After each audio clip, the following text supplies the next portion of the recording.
we do have incentive programs within the city for ideas that come from our employees on how we can reduce operating cost and any sort of cost savings that we can have. This is kind of a simple example, but I think is a good one that came from our employees on our ball fields. You have to chalk those foul ball lines all the time. Well, that takes material and labor to do that. Our employees said, no, you guys, you're not thinking this through. What we need to do is take a white gutter and put it upside down, a plastic one, and mark out that foul ball line. No more chalking. No more labor every time in a game. And be chalking it during the middle of a game because it gets wiped out. And so we did that. And so we've had a few ideas like that have come out of our employee base over the years on how we can look at the LED item is one out of our facility maintenance that they initiated and started and did the research. And wow, that really made me feel good actually when they came in and they had everything. I mean, it wasn't just, oh yeah, I dreamed this up last night and think I'll float it by. They came in with the whole project ready, and every question I could ask, they had the answer ready for me. And so I've worked in quite a few communities. In my personal experience, this community and the managers and the folks here are extremely cost conscious. Almost every year we will come in under budget and operate. Now I'm not going to make that bet this year because we've made such big cuts already. Virtually every year we come in under budget. It's not end of the year I better spend it. That's just not the philosophy in this community. The latest budget figures that you presented and that you prepared, does that include the adjustments that the commission asked you to make on the permit fees 2 meetings ago? The question was that on the building fees, we had an item on the agenda that was part of a long-term agreement we had with the construction industry that we were increasing those each year. And when the commission looked at that, was it at the last meeting or the one before? There were two, I guess.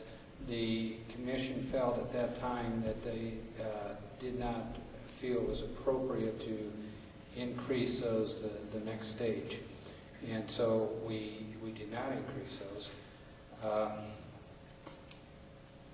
As you might expect, this is an area that the construction industry is down and the revenue is not meeting the projections in the current year. In the current year, I have to tell you, for the last 3 years, it did meet projections, but in the current year, it's not meeting projections.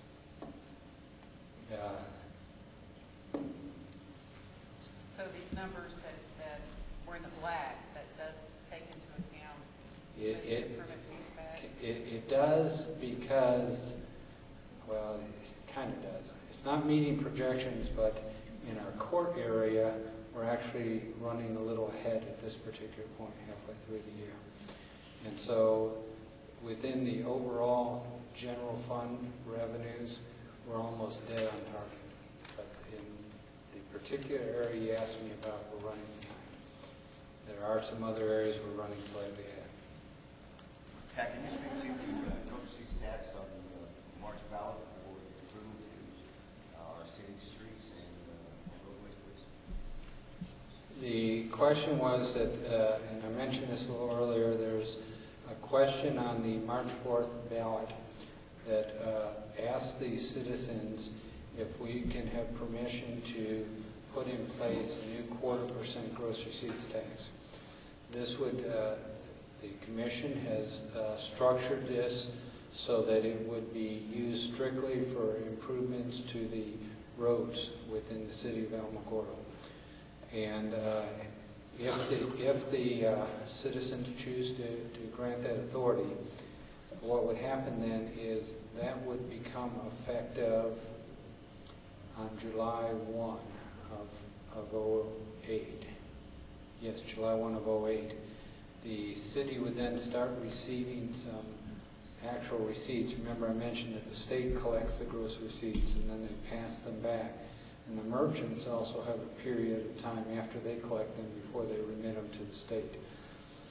So it's usually, let's see, if we started July 1, and so July, the first ones that they would send to the state would be July, August. So we would start seeing that money in September of '08.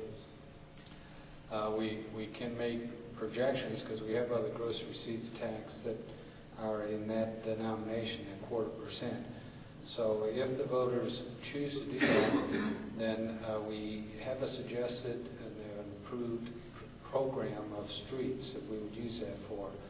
The initial plan, and I apologize, I didn't bring that with me tonight because we were doing more of an overview of everything rather than that specific one. But there's specific streets that the City Commission has authorized that would be used. The plan would be to do what's called a revenue bond. We would borrow money and we would guarantee it with that income stream.